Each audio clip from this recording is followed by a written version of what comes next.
What's up, everybody? Welcome to day 9 of NoFap. The time is 8:23 a.m. On my way to the gym for chest and tri day. I woke up at 6:30 again. I'm so tired. I was so tired. And then I went back to bed. I woke up at 7:30. And then I went back to bed and woke up at 8. But I will say I'm not as groggy as I used to be, as yesterday and the day before, because of probably just getting more sleep in general. So that was nice. I was being able to sleep that much. But my plans for today are to do the same thing I've been doing work, working on my career, getting ready for my audition on Monday, and then working on my business, seeing if my ads will come in. I have to wait for my ads to come in. And then tonight I have Bible study. And it'll be a great way to socialize, get to know people. And I realize I haven't done that since last weekend. So, yeah, I think I'm gonna level up socially, because I've been just doing it. I've been leveling up financially for so long, for like a week straight. So it'll be good to be able to talk to people again. I think. I mean, I do miss it. So it'll be nice. Hopefully it doesn't get canceled again like last week.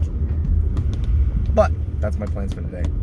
So for now, enjoy the workout.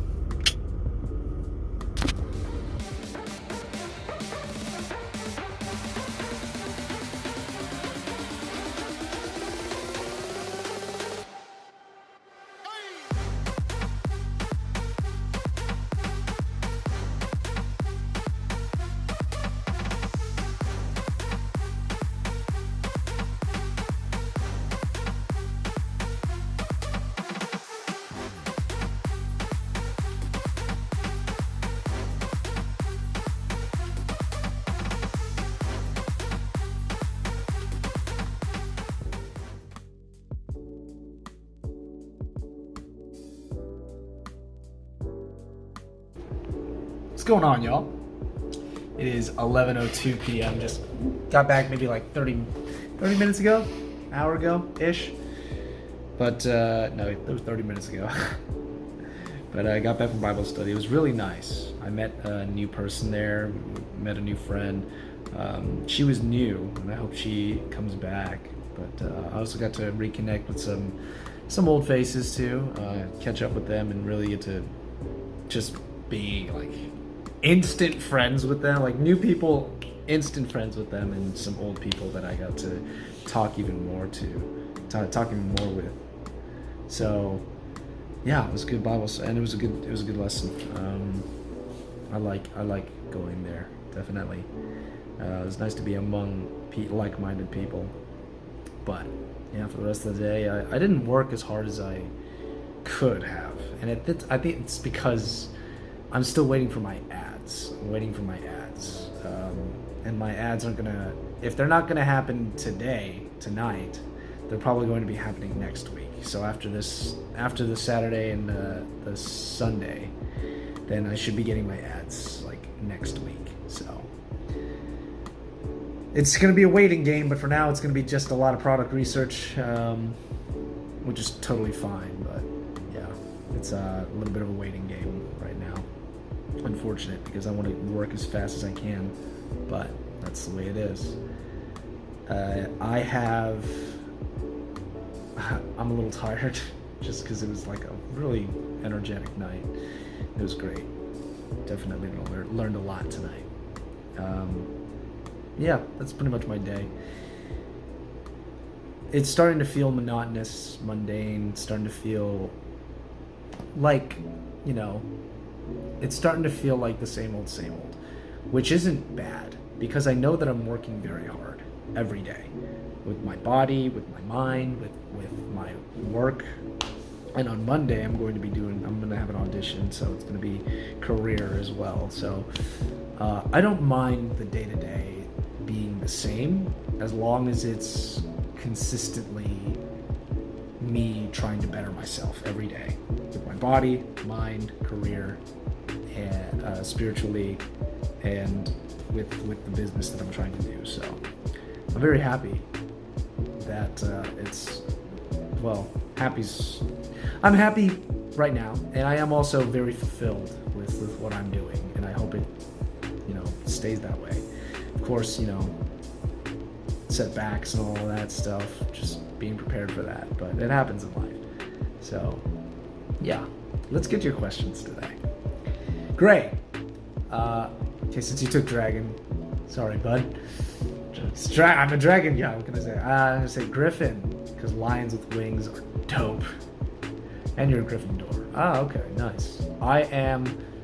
I've taken this, I've taken the quiz. I'm not a huge Harry Potter fan, not big on Harry Potter, but I remember taking the quiz and thinking that was pretty cool. I got Ravenclaw, which makes sense, according to a lot of people. And I got, my Patronus was a raven. So it's very interesting to be Ravenclaw and have my Patronus be Raven. I think I'm just doubling down on the whole edgy aesthetic of Ravenclaw. But I digress. Watch your Let's Talk about the whole writers and actors strike thing. I just wanted to say, yeah, the whole thing's super unethical. Yeah, it is.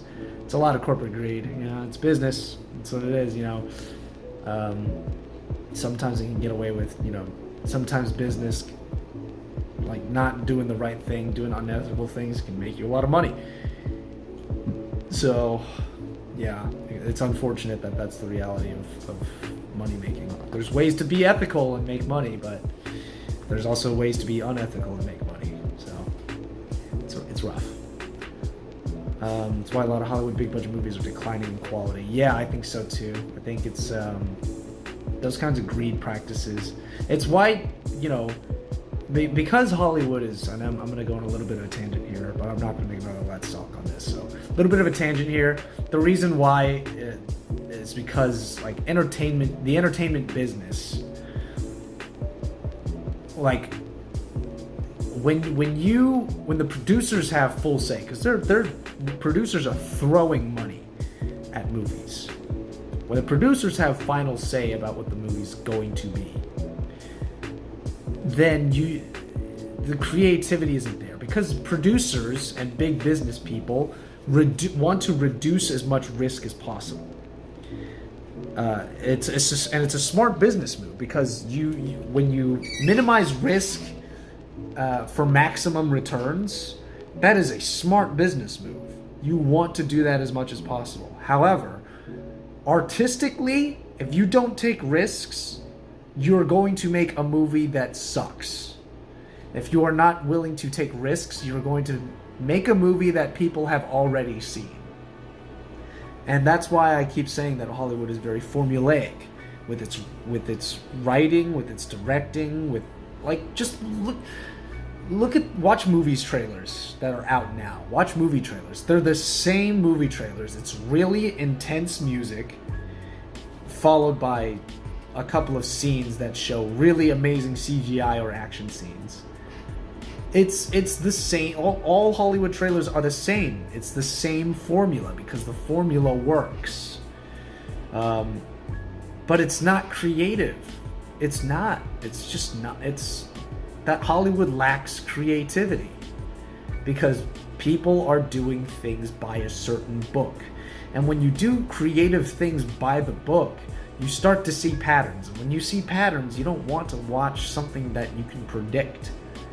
If you can predict the ending, if I watch the trailer to a movie, most of the time I can predict it. And that's why, because of that, Hollywood is shifting, and I think in the past, and even now it's currently true, Hollywood is shifting to where, we're going to throw in a surprise, even though it doesn't make sense for the story, even though it doesn't make sense for the characters. We're going to throw in a huge surprise because we don't want anybody able to predict what we produce. Which is why you get Game of Thrones, which is why you get Star Wars, the Star Wars 8 and 9. 7 was bad, but it wasn't there was a little bit subversiveness there. subverting expectations. You get that. 7 was messed up because they put Finn in the trailer having the lightsaber, and then all of a sudden raised the Force-sensitive one, which made me a little upset. But at the same time, I didn't really care too much about it. But you hear the term subverting expectations, and all of a sudden, bad movies, like movies that subvert your expectations just for the sake of it. It makes no sense in the story. It makes no sense with the characters. They just do it because they do it. Game of Thrones, Star Wars, what else? A bunch of, like, I think The Last of Us did it a few times. Like The Walking Dead as well. When they fake kill somebody on screen, it end up they're actually alive. Like, that kind of stuff is annoying. That kind of stuff is very annoying because it doesn't make sense. Like, it doesn't respect the audience's intelligence either. So it's very formulaic. And Hollywood is just, when it's run as a business, then when it's run as a business rather than a gamble, then that's when Hollywood gets bad. Because every creative venture should be a gamble. If you believe something is good and you show it to the world and they don't think it's good or they think it's amazing, then it's a gamble. And creativity has always been like that. You know, something that you think is good might not be good to other people. But, you know, when people took chances, when people allowed the directors to be directors, when people allowed actors to be actors, when things didn't have to be so Marvel movie-ish, when films took itself seriously. But, you know, that's Hollywood. That's the state of Hollywood. It's on the decline for sure. When creativity's on the decline, then Hollywood sucks. But that's my opinion. Maybe one day I'll be in a Hollywood movie and be like, everything's fine, everything's good. But I don't know. That's just my opinion. My question for you today, what's your definition of a ride or die type of friend? Somebody that tells me the truth. Somebody that tells me the truth. And I have a ride or die friend like that. Because she calls me out. She called me out when nobody else did. And nobody's ever, I mean, I've had a few people do that to me before, but when it mattered, when I learned from it, and, you know, when it wasn't a mentor but a friend. Because I've had mentors call me out all the time, but she was the first friend to call me out and be like, hey, what you did, not okay. Like, and here's why. And that's when I knew that she truly cared about me. And that's when I knew she was a ride or die for sure. So a ride or die is somebody that tells me the truth, even if it hurts, even if it hurts the feelings that I have. And a ride or die is also somebody that I can tell the truth to, and they'll be humble about it. It takes humility to admit you're wrong. It takes humility to understand that what you did wasn't okay. And I want people like that. I've had plenty of people that could have been ride or dies, but when I tested them by telling them the truth, they snapped back at me. And those people aren't ride or dies. When I tell somebody, and I don't care if you snap back at me and then admit you're wrong later, but if you snap back at me and you refuse to not acknowledge that what I said was for your benefit, and that I hurt you because I was honest with you, and that's all you care about, you're not my ride or die. You're not my ride or die. I want people that I can be honest with and that can be honest with me. Those are my ride or dies, and I intend to be that kind of person as well. I also intend to be the kind of person that says, well, no, you're wrong for calling me out because I did the right thing. And we can have a debate about it. But yeah, my ride or die is the truth. Is somebody that seeks the truth as much as I do, and tells the truth as much as I do. I don't necessarily need somebody to be like.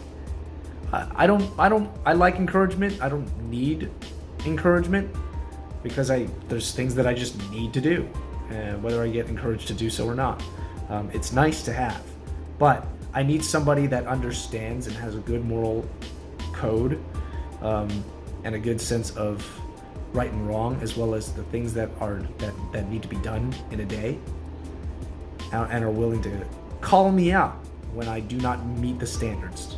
So, ride or die standards. That's the word I'm looking for.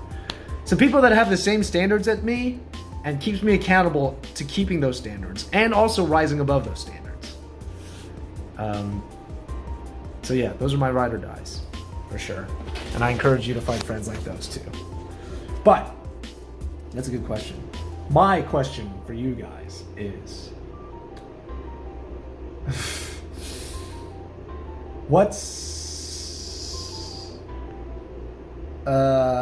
my question for you guys. Oh gosh. Okay. I need to prepare these. I seriously need to prepare these. I want to know, what's your pet peeve? Like what really grinds your gears? It could be totally anything. What's your pet peeve? What annoys you? And for me, what annoys me, I mean, I think this would annoy everybody, is like somebody that's way too full of themselves, but I think that's everybody's pet peeve. I'm gonna say my pet peeve unique to me is when somebody touches my lower back. Like that makes me uncomfortable. I don't know why it makes me uncomfortable, but when somebody touches my lower back, it's like a feeling of disgust. It shoots right up my spine. And I've developed a reflex where I unconsciously start swinging my elbows. But and you know, it's not a place that people commonly touch for me. And so when it ever happens, it just feels very uncomfortable. I don't remember the last time it happened, thank goodness.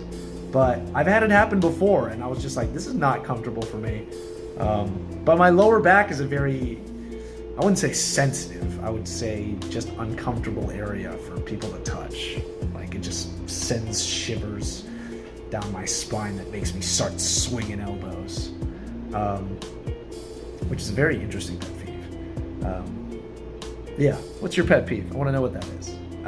For those of you out there struggling with NoFap, I want to give you some encouragement.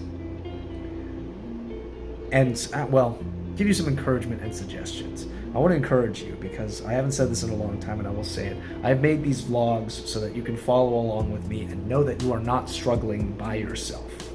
You are not struggling alone. It is a struggle. There is more people addicted to porn than ever before because our world has become digital.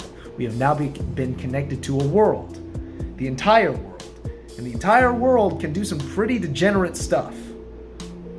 And we have free access to that whenever we want. And it has become an addiction, and it's not a good one. And I commend you for realizing that it is not good for you. And I want to let you know you are not struggling alone. And it's a struggle. It's a struggle. Some people it's not. Some people have also gotten over it. But for some, like me and you, it is a struggle. So, I want to encourage you, you're not going through this by yourself. I encourage you to seek other people as well that are also going through NoFap. Find communities. When you have communities, when you have people to keep you accountable, you are going to succeed even further. Because you're not just letting yourself down, you're letting all those other people down if you relapse.